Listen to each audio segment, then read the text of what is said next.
Yeah, we're just doing a little bit of housekeeping and then we'll get this show on the road.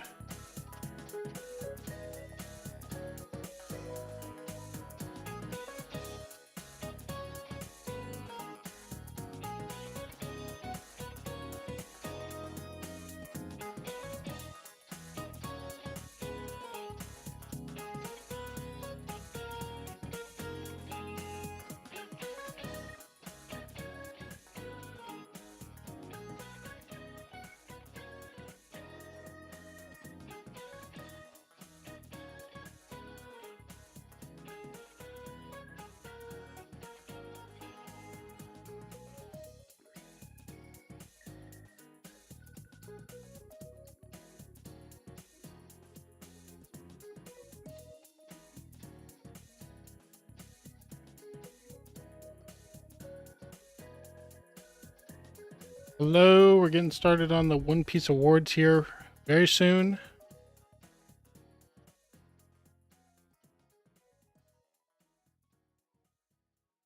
Thank you for being here. As I was saying earlier, if you didn't catch the pre-show, it's been a very busy week with family. Had to take the dog to the animal hospital last night. Big dog. He's okay, by the way.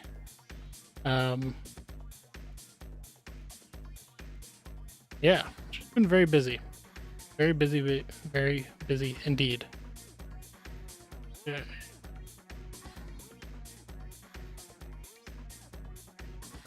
Source. Chapter.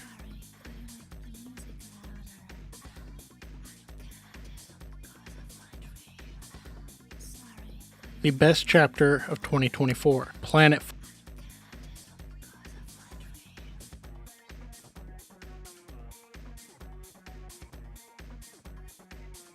Oh, our heater broke. Oh yeah, I forgot that. Like our furnace in our house broke.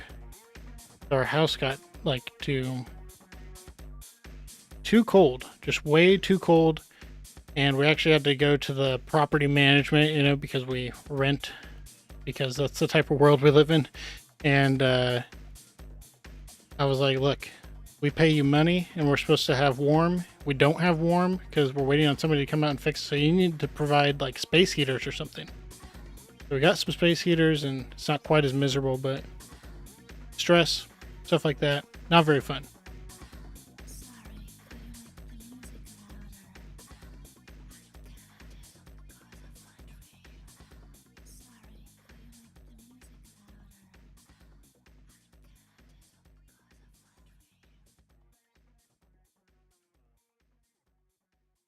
Media stores.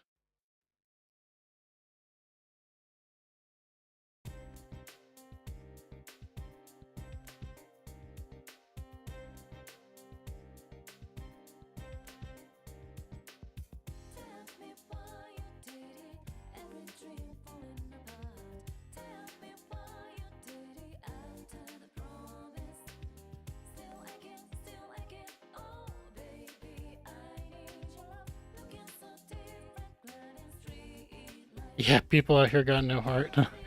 That's true. I've never known a landlord to have any heart. We, our landlord.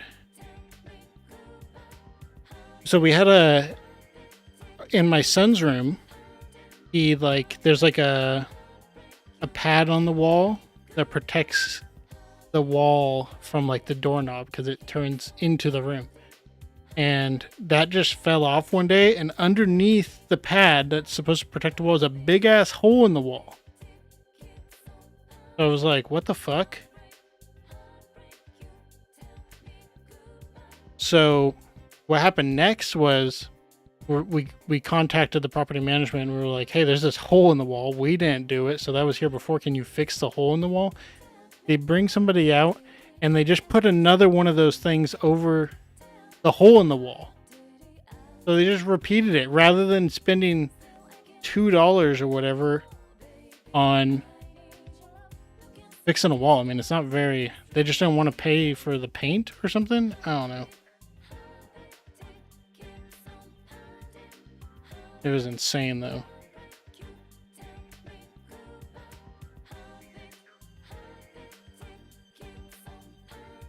Okay. Almost done here, guys.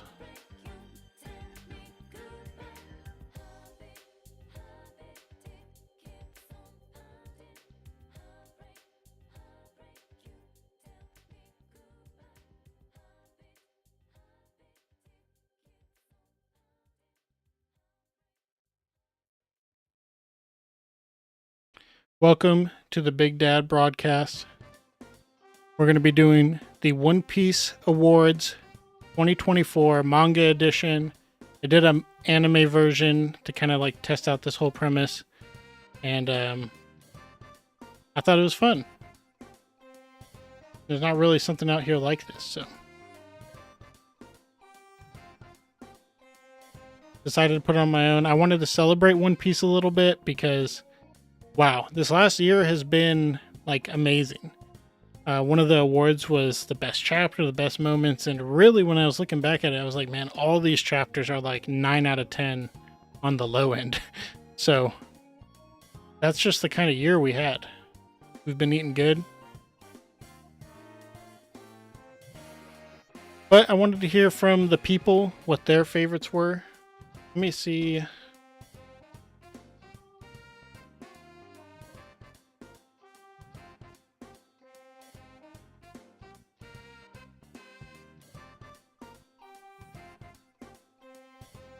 Google Forms. Make sure I drop this in the chat for anybody joining who hasn't done it already.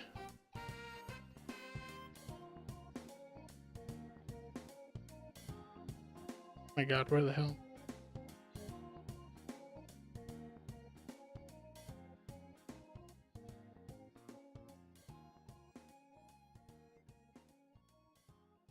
So if you haven't voted yet, I'm going to drop it in the chat real quick so we can get started. And I'm going to do a recap of everything that's happened in the past year from the best of my ability. And yeah.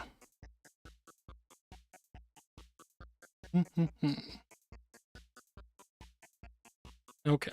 Gonna drop it in the chat.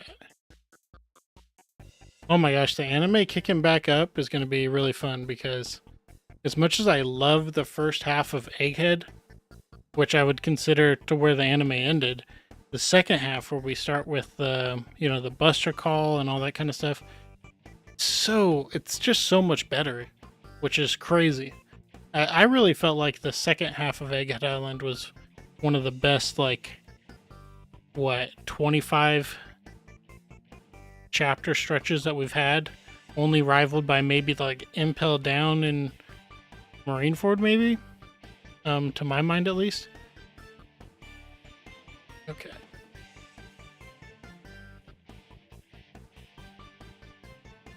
Chat, respond to me.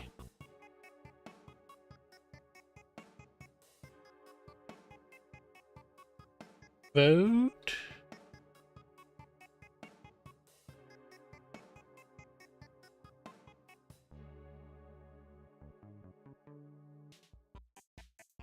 Yeah, the Five Elders Gorosei chapters where they come in, it's just going to be crazy. I honestly felt like they're taking this break to ensure that they meet the production expectations. Because if they have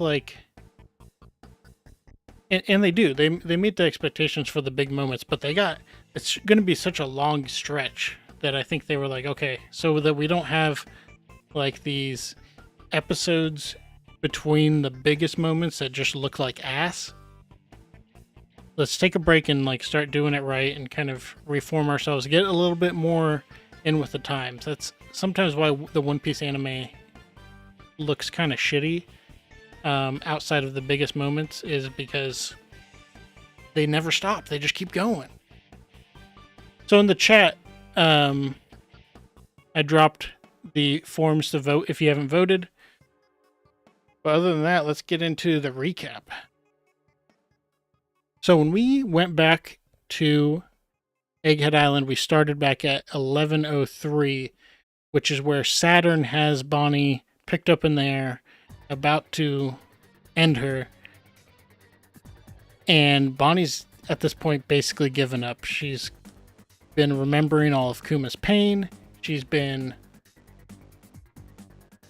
finding out from Saturn, like, exactly what he did to her. He experimented on his mom and just discarded them and just used them and considers them life forms that are below him. And when facing that reality, she's like, I can't do this anymore. And for the past, like, since the beginning of the Egghead Island arc, Kuma's been using his Paw Fruit abilities, but like in his like mindless mode, and flown over to the Red Line from Paradise, climbed the Red Line, got punched in the face by Fleet Admiral Sakazuki, took off flying again all the way to the far side of the New World, and arrives at Egghead Island like it was like some form of destiny, and saves Bonnie and just rips off Saturn's face with a punch that it was one of the more satisfying ones, right? It's like, because Saturn is a celestial dragon, so there's like that great feeling like when Saint Charlos got punched, but Saturn is not actually broad like Charlos and like the drooling inbred celestial dragons. He's a real ass dude. So all of this then culminates in opening some time for Luffy to recover. We've found out very recently in an SBS that it was Kizaru who fed Luffy using his like light speed. And then Luffy gets up and starts slapping Saturn around, but he takes no damage. And then he's like, well, I'm grabbing Kizaru and Saturn, and he starts banging them into each other, takes out Kizaru by smashing them together like cymbals, and chucks Saturn away, but Saturn keeps coming back because he's got mysterious powers, not taking any damage, kind of whipping around in a way that doesn't make sense. And ultimately, because Saturn has so much durability, Kizaru is able to get up and finally kill Vegapunk. So Vegapunk had set up for the situation. Vegapunk had a dead man's trigger where when his heartbeat stops, a message would automatically broadcast all over the world. And, you know, he gave people kind of an arbitrary 10 minutes to set up their Den Mushi, their trail transponders, especially if they had a video one, which is kind of like the new hotness. When everybody got their Christmas money a while back, they went back to the Den Mushi store and would buy the video version if they were kind of well off. But on smaller islands like Luffy's hometown, they just had the audio versions. And, you know, some places like the Island of Strange Animals or wherever the Gaimon is on, they don't have anything at all, so they didn't hear anything. But this broadcast starts happening, and Luffy's like, I'm just going to keep beating you around, throwing you around, it's not a big deal. And Saturn's like, this is bad. I don't know what Vegapunk's going to do. We got to find the source of this transmission, and I really have no fucking idea where to look. And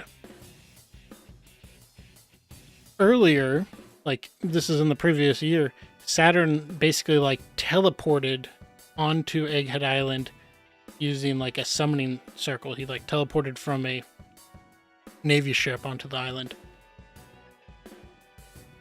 But he's like communicating telepathically with the other 5 elders as if they're kind of like essentially one being, as if they're like satellites of somebody else, in my opinion, something like Emu. And they're all like, hey, we're coming, you're not cutting it, guy, so we're gonna go over to Egghead. And it appears that Saturn summons them all there in this like massive, and they're gigantic. They are true monsters. So he summons them, and it's just like this scene of cosmic horror, and we already had our hands full with one admiral and one of the 5 elders, which are like also dubbed like warrior god of science. Now we got 4 more, so the problem is really escalated. And fortunately, they kind of have their hands full looking for the transmission. So while Mars flies around and looks for the source in the Labosphere and breaks in, Luffy and Dorian Broggy start kind of dealing with a couple of the elders. Top Man Warkery, which is like the big boar, and Saint Jupiter, which is like the big worm from Dune or something. And that's mainly who Luffy deals with. Saturn, if I remember correctly, he's like up higher, closer to the Labo phase, and he's kind of going after Nami and Robin and stuff at this point. And they're making sure they protect Robin because they understand how important she is, and that these are the very people that were trying to hurt Robin and have continued to try to hurt Robin over the past 20-something years.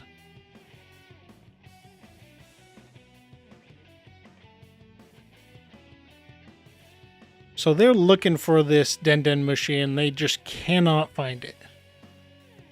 Now, earlier when Luffy found Vegapunk originally when they landed on Egghead Island, in one of the first episodes, actually like exploring the island, Luffy runs into Stella Vegapunk while he's kind of stuck halfway in and halfway out of the Iron Giant on the island.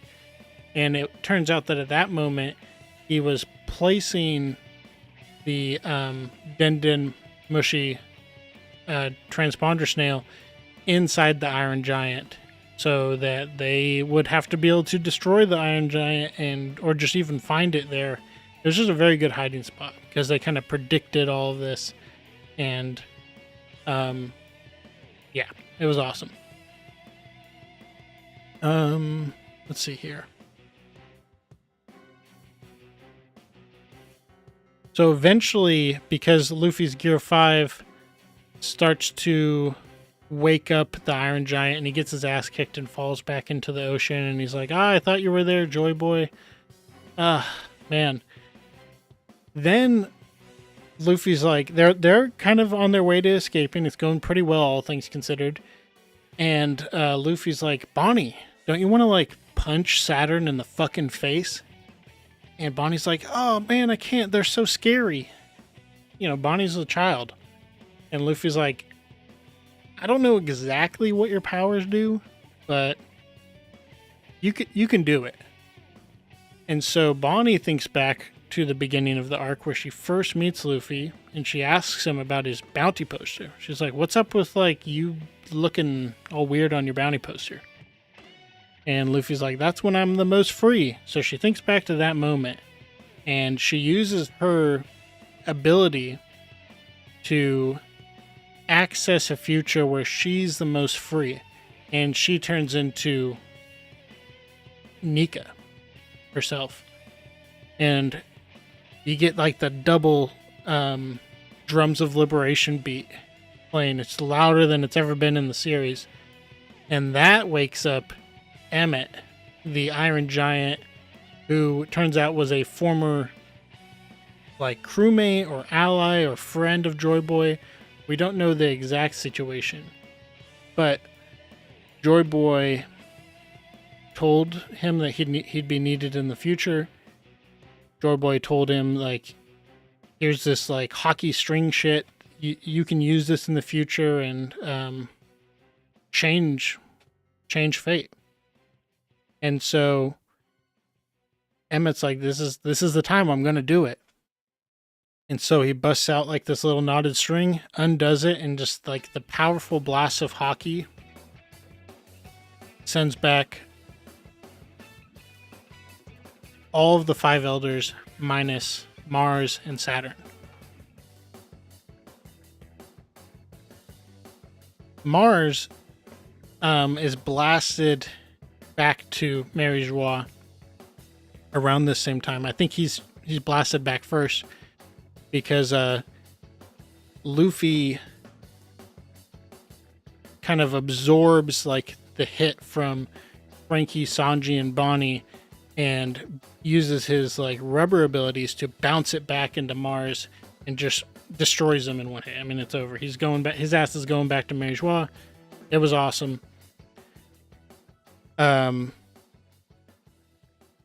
Saturn got his face blown in by Bonnie when she was in her Nika form around that same time as well, but he didn't get knocked all the way back to Mary Joie. Because they got like knocked back so far that they like unsummoned from Egghead Island and went back to Mary Joie. We kind of end up cleaning up Egghead. We find out that Stussy, well, we were seeing this in real time, but Stussy was originally planning on sacrificing herself to make sure she could open up the Labo phase so that they could escape. She's done that, and she's like, I have nothing else to live for. But, you know, in my opinion, watching her watching Luffy, her watching Kuma, her watching Bonnie and all of them fight back in their situation essentially inspired her to keep living. So she decides to stick around. Yeah. I didn't really mention Zoro and Lucci fighting this whole time, but they had their fight. It was something. It kind of felt like a background thing, in my opinion. But kind of more interestingly, we do learn that the Baldy, the Samurai Gandhi from the Five Elders, he does have like the same kind of sword as Zoro. He has a different version of the same sword, and it's a black blade. One of the very few in the world. And they have like a little clash there, but overall the impression is that the Five Elders are remarkably powerful. Remarkably powerful. But they're also tied deeply to Emu specifically. Like Emu creates them or grants them their power. Because when Emmet releases that string hockey blast, Emu's back in Mary Joie and still feels it. That's like the only hit on the Five Elders that it appears Emu felt or noticed, and immediately realizes that's Joy Boy's hockey.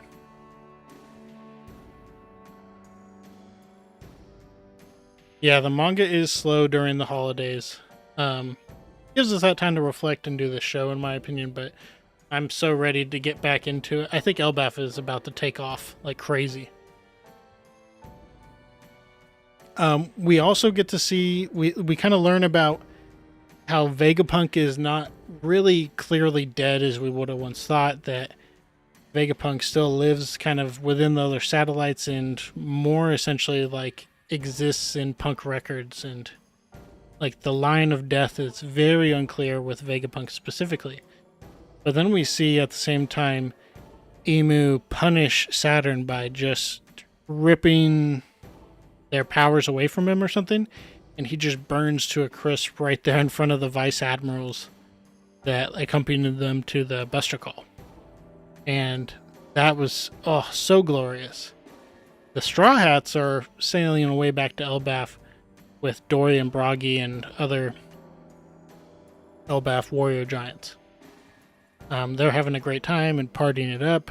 We spend some time going around the world and seeing kind of the fallout of Vegapunk's announcement that the world is going to sink into the ocean, that the world actually sank into the ocean like 200 meters a really long time ago during the Void Century, because there's this big ongoing conflict that has never actually ended. And somebody in that conflict has allowed these ancient weapons to continue to exist. These weapons are implied to be Pluton, Uranus, or like the Mother Flame that Emu was using, and Poseidon, which is Princess Shirahoshi, and is the ability to speak to and communicate and kind of control the Neptunians in the sea. Now, all these people are kind of more closely linked to Joy Boy and Luffy, so it kind of feels like Joy Boy wanted these to exist for a reason and that he never got to play it all out.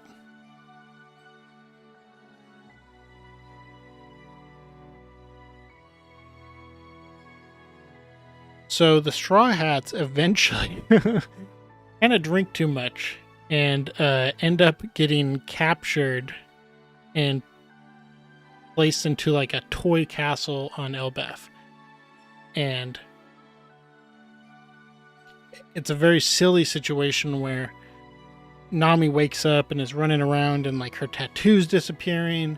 She finds Usopp and his like bag or satchel that he's wearing over his shoulder is like there, and then it's not, and then they're running away from like a giant cat for some reason.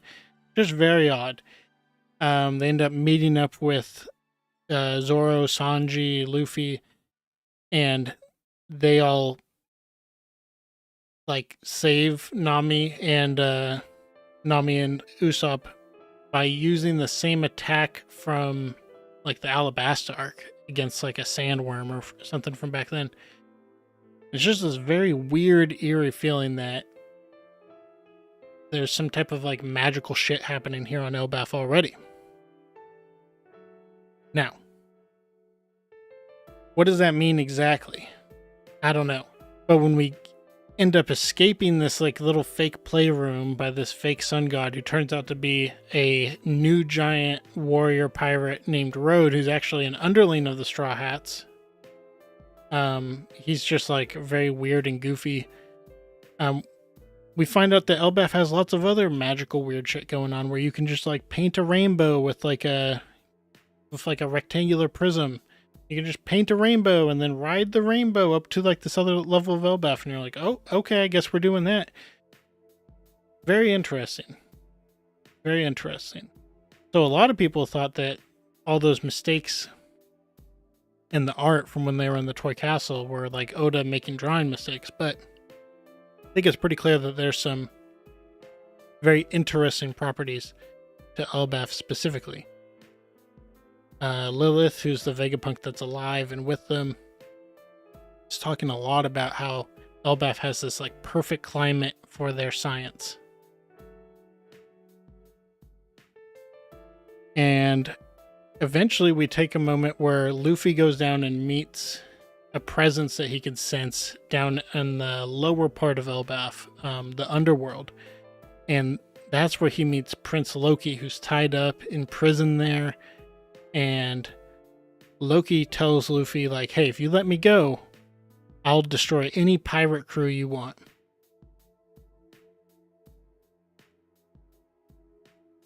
And Luffy talks to him for a while, and we don't get to see the whole conversation, but ultimately Luffy agrees that he'll free him. Who knows if it's to destroy a real pirate crew, but it seems like Luffy kind of likes him enough. It's said that he's placed there in the underworld, in prison there, because he killed his father. His father was like King Harold, who's like this great reformer of Elbaf, who's turning Elbaf from a warmongering nation into something much more, how would I say it? It turns it into something much more peaceful. Like, it feels like Elbaf is preparing to open itself up to the world. Since the Ohara incident, they've been basically the protectors of the archaeologist research, and they've been putting the books into this library that has an owl that makes the books grow to a size that giants can read it. And so Elbaf turns out being this kind of like a dichotomy of peaceful and searching for like glory and battle and stuff. The older generation is kind of more of the warmongering type, and the newer generation is more of the I want to learn and stuff. And in the middle of all that is the new giant pirates, who are like, they're just out for adventure and freedom. And there is and there's Ripley, who is a biology teacher at the school on Elbaf for kids. But in her past, she was like a warrior. So she's kind of like directly in the middle of these two different cultures. One that's kind of like waning a little bit and one that's emerging. And around the same time, Robin finally gets to meet Dorian Brog, or not Dorian Brog. Robin finally gets to meet Saul after all these years. It's been about 20 years, and she gets a haircut, and they have this like really emotional, like touching, rewarding moment where they kind of reenact how they were all those years ago when they met, and they get to appreciate that they're both alive. And it pretty much ties into a lot of the core themes of One Piece. Now, right before we started this kind of break, a couple like probably God's Knights and some dude that looks like Shank and some woman wrapped in bandages just use those Emu or Five Elders summoning portals and just fucking teleport right into Elbaf and start causing problems. But it's kind of like in their isolated little situation up above the village. That's pretty much the ongoing stuff that we got going on right now. And then the question is this Shanks? Is this Shanks' evil brother? Is this guy a clone of Shanks? Are Shanks and this guy both clones of Saint Garling, who's now just become one of the new Five Elders that replace Saturn? We don't know yet. So we're kind of like going into 2025 where I think we're going to have shit start hitting the fan. Oh, you can see my tattoo right here. I guess a lot of people probably have never seen that. Kind of fun. And that's our recap. Or let me know if I hit if I missed anything big, but I think I hit a lot of the big pieces. Obviously, there's smaller stuff going on all around the world. We got to see Dragon plenty of times, standing there, staring into the distance, saying nothing. Very important stuff.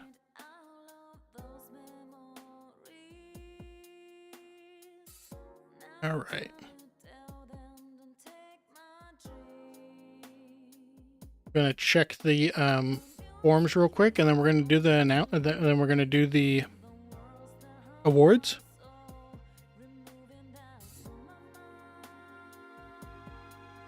So first off, we're gonna do Moment of the Year. Moment of the Year. Turn this down a notch.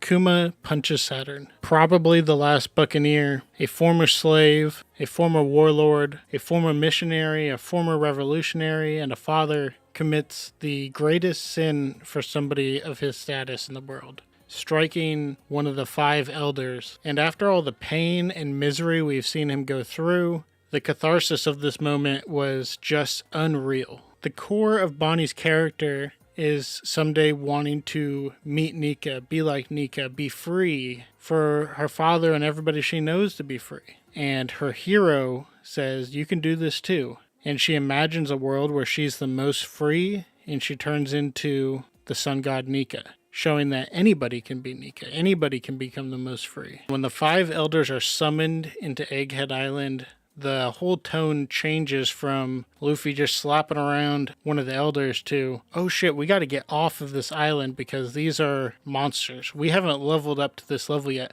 Fortunately, they are mostly distracted by Vegapunk's announcement, but still the kind of cosmic horror of this moment hits really deep. And it also is kind of stressful knowing that this is ultimately what we're going to be up against, or we're going to be up against an even bigger monster than this. For the Straw Hats, the situation starts to look very dire, but remember Luffy's greatest power that Mihawk brings up during the Paramount War, that Luffy draws people to him.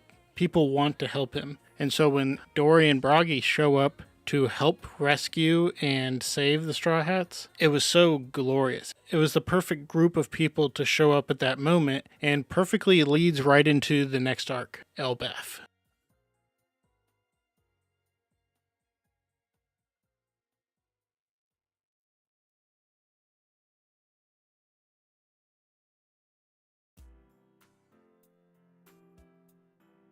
So Robin and Saul was this moment that we were just waiting for so long. And the payoff and the emotional kind of catharsis was the best thing that we could have hoped for. All right. And the moment of the year is a tie between Kuma punching Saturn's face off and Robin and Saul's... Oh, wait, no. My bad. Not Kuma punching. I got that one wrong. Tie between summoning the 5 elders and Robin and Saul's reunion. All right. Summoning the 5 elders, Robin and Saul's reunion. That's our moments of the year. And I think that's pretty accurate to how I feel. The five elders moments just kind of blew my mind that Oda did that he just escalated the situation, because when we were dealing with Saturn, I was like, why, like, how are we going to get the other elders in the mix here? Like, they're so far away. How are they ever going to get in the mix? And I swear, like, a chapter or two later, bam, they're just there. And I'm like, oh, I guess that makes sense. This is bad.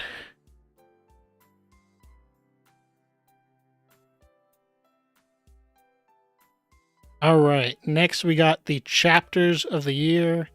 1103, I'm Sorry Daddy, that's the first chapter of the year. Planetfall, 1110. 1121, The Ebb and Flow of the Ages, where Vegapunk concludes his announcement, and we get that nice double-page spread of the contenders for the One Piece.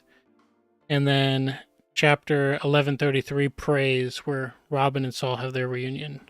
Let's see it. The best chapter of 2024, Planetfall. The nightmare of Jay Garcia Saturn on Egghead was overwhelming. Vegapunk started his announcement from the dead man's trigger, and Saturn realized that he wasn't going to be able to get the job done, so he initiates the summoning, making Egghead Island instantly about 5 times more dangerous. I couldn't predict how it was going to end. The ebb and flow of the ages. Early into the year, Vegapunk died at the hands of Kizaru, supposedly his best friend or something, but this activates Vegapunk's announcement to the world. The world's going to sink into the sea, and ultimately the person that will save the world will be the person to claim the One Piece, somebody who Joy Boy might not have thought it would be. Oda has done an absolute masterclass in world building, and this announcement feels like it's going to get all those pieces moving all at once in the world. No one knows what will happen. Praise. After about 20 years within the One Piece timeline and 20 years of real life, Robin and Jaguar D. Saul are finally reunited, and not only are they both still alive, but they are still able to be together. I'm Sorry Daddy. The first chapter of 2024 might have been the best chapter. We just finished the flashback of the life of Kuma, and we cut back to Bonnie, who is in so much pain physically, psychologically, emotionally, that she can't do it anymore. After flying something like halfway around the world, Kuma saves Bonnie right at the last moment, and then rears back to throw a punch that absolutely rips off Saturn's face. This was a perfect way to start the year, and I don't want to forget it. And the chapter of the year is 1103, I'm Sorry Daddy. And I'm not surprised. This is like the big emotional payoff of Kuma's flashback, the big emotional payoff to the life that Bonnie has been suffering through and fighting for, and we've been watching Kuma the entire arc heading towards Egghead, and we see exactly what he was going for. We were like, is he going to be there in time? We felt like he was going to be, but it's kind of scary to get your hopes up, right?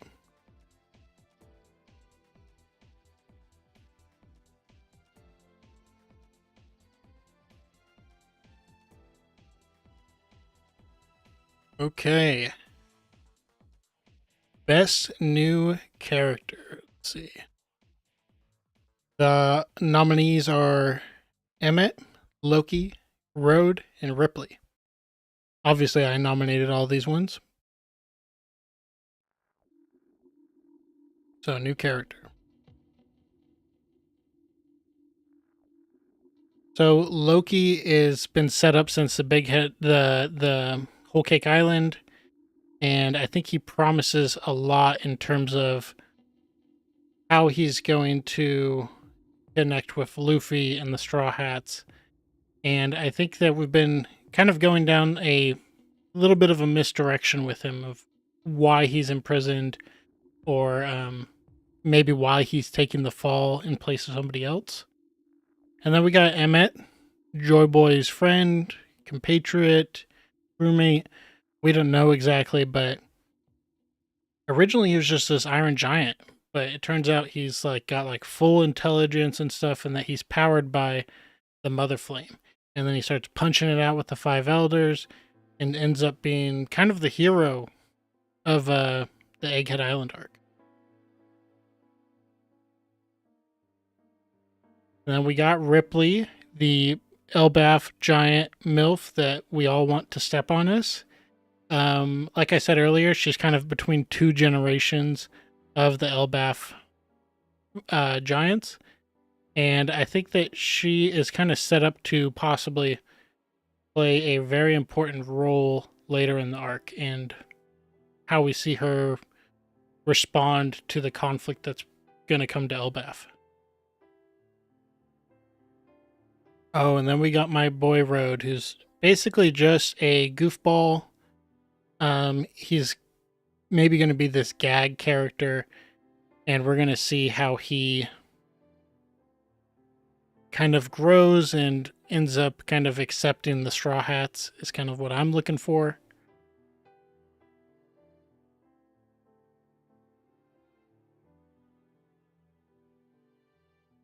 And the best new character is Loki.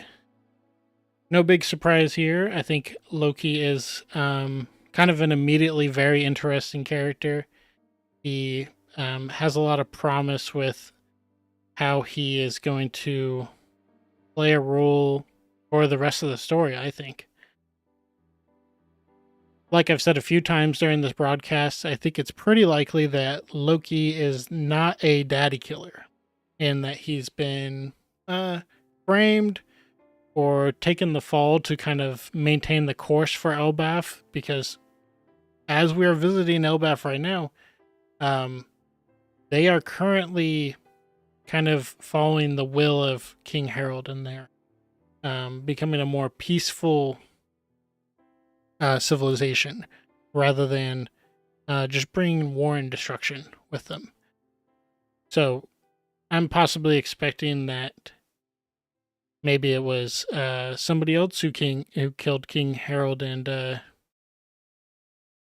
Shanks is played into this in some way, and that's why Loki refers to Shanks as a coward, because he wouldn't fight somebody, because Shanks is kind of like plays this role of a mediator, a force of justice.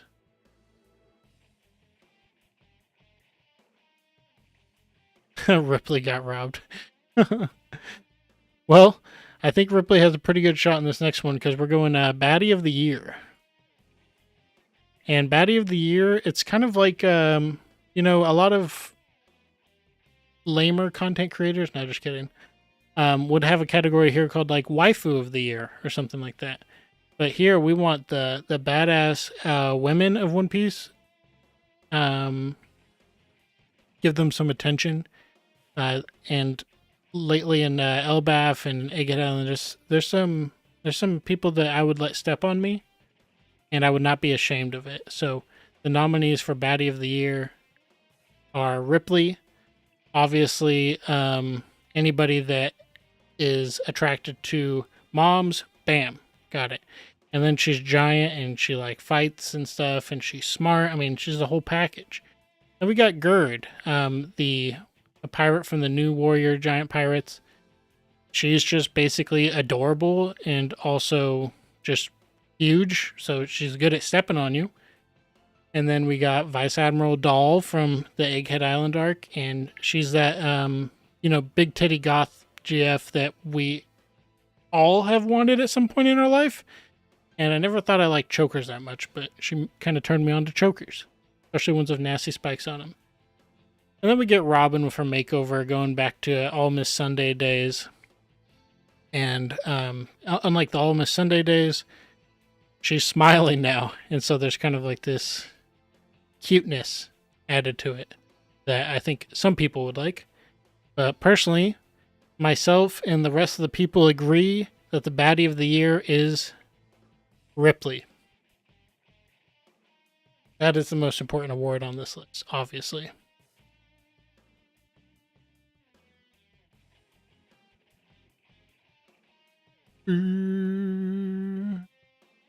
Best returning character.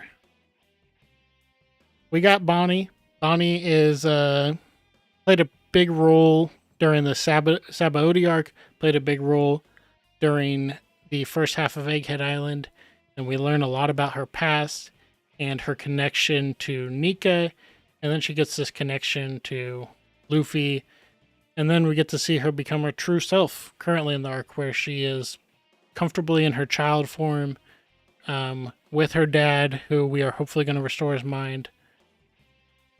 Another returning characters that are nominated are Dory and Bragi. I mean, we've just been waiting to see them again for so long, and the fact that they got brought over from Little Garden all the way over to Elbaf, I think from the giants that went and got them, it's awesome. And then they show up and save the Straw Hats, and they're like, they basically just love the sun and love Nika, and they're so happy that Luffy is that guy. And we got Saturn. We put a villain on the list. Saturn, I basically hated all the five elders, but Saturn got here and learned a new depth to how much I could hate one of these guys. He was just so cruel, and he looks like a fucking bug, and he's going around calling people insects and stuff, and just being an overall asshole, and watching him get burned to dust, it was amazing. But I thought his character's done very well. Jaguar D. Sol returns after about 20 years within the One Piece world and within like the One Piece publication.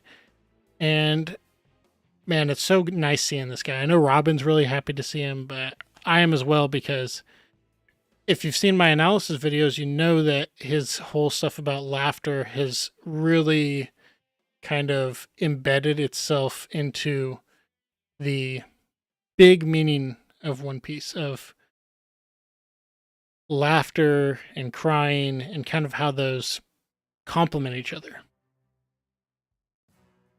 And the best returning character is Jewelry Bonnie.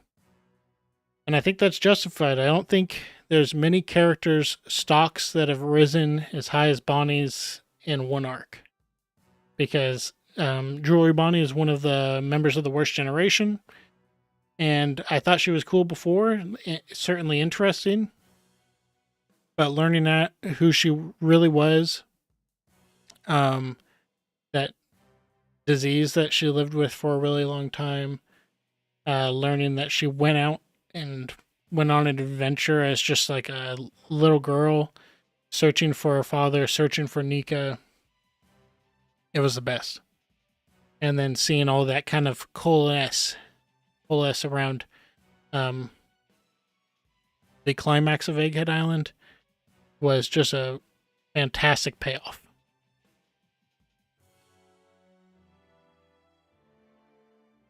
And then lastly, we got the Joy Boy Award, the person who most embodied freedom, the person who most embodied what it means to like have fun and be free, all that kind of stuff, and obviously liberate others, because that's what Nika was originally known for, right? First nominee is Dr. Vegapunk.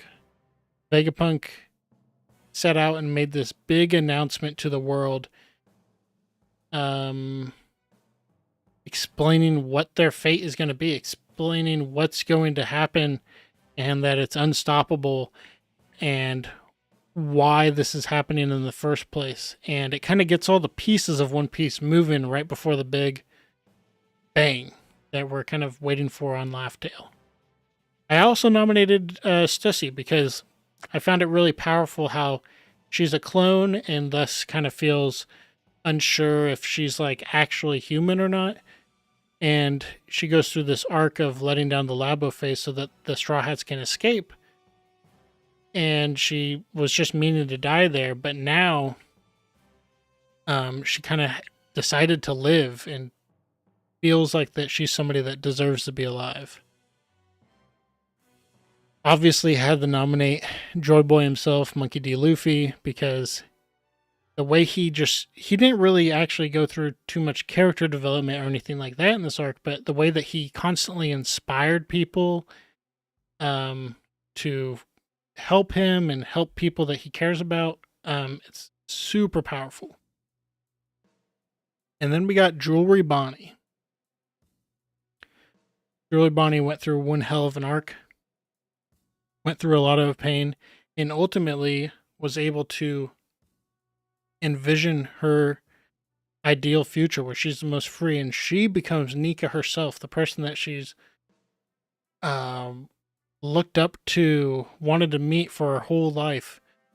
And she gets to become Nika and do that right in front of her father too, who has loved Nika and wanted to meet Nika even longer than she has. Very powerful stuff. But the winner of the Joy Boy Award is Joy Boy himself, Monkey D. Luffy. No big surprise, I think. But I will say that Jewelry Bonnie was really close. And Vegapunk and Emmett also received an award. Apparently I didn't put Emmett on the little slideshow there. Sorry about that, but you know, Emmett carried out the will of Joy Boy, right? So I definitely felt like he deserved a nomination on this list. He even received a vote, which I think is awesome. And that basically concludes the Big Dad One Piece Awards Manga Edition. Thank you for tuning in. It's been a lot of fun. I look forward to doing this again maybe next year. And I look forward to making more One Piece stuff for you guys. I plan on, well, right now I'm streaming a live analysis of Egghead Island on Sunday mornings for the Pacific Standard Time here in the US. And then besides that, I'm just, making videos and stuff. I have a really cool Ancient Kingdom analysis, because I don't want to call it a theory because I don't feel like it's a theory. I feel like it's a fact, at least the important part of it. And then we're going to go off on like theories or possible kind of consequences of this thing that I found. So working on that really soon. Got a Blackbeard analysis where I do the real Marshall D. Teach, where I go through every single panel of Blackbeard through the entire manga and investigate that shit, top right to bottom left, looking for any information I can pick, because Oda, draws very purposefully. So sometimes there's like little clues and stuff like hidden around on the character, and you can kind of like really learn about characters' personality by studying them this way. Whereas like most of the people that read One Piece, you're learning everything about Teach over the course of like small little chunks over 1,100 chapters. So I'm gonna kind of streamline that for everybody. And yeah, that's what's on the docket at the moment, but things always change. Again, appreciate everybody who tuned in. Um, Make sure you like the live stream and stuff before you head out, because that helps people find me when the live stream is over through the VODs. And it's like the easiest and best way really to support me right now. I hope you guys all have a great start to your 2025. I know times are tough for a lot of people in a lot of different ways right now, but the Big Dad channel, the Big Dad community, we've always got a place that will like accept you and happy to have you here. So feel free to tune in to any of my future live streams and chat. They're usually, pretty low amount of viewers, so I can chit chat with anybody in the chat all day. It's a lot of fun. And then we have a community Discord that I always post in the videos, but I think if you do, I don't know if it works. I set up like a bot I thought would work. Exclamation point Discord? Oh no, how do I do it? Exclamation point Discord. Is it gonna work? See, I'm still learning streaming. It's crazy. But we have a community Discord that's on a bunch of the videos. Let me see if I can drop it in here for anybody that's not part of it.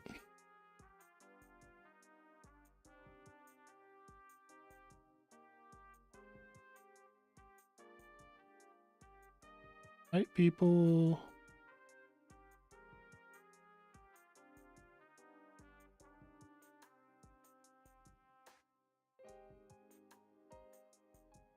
Okay.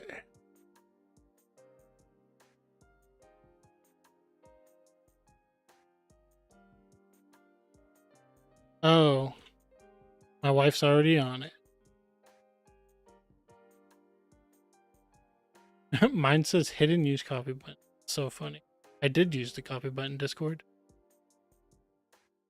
But anyways, have a great time, guys. I appreciate anybody who stopped in to watch, and yeah, I'll see you guys in the future. Thank you.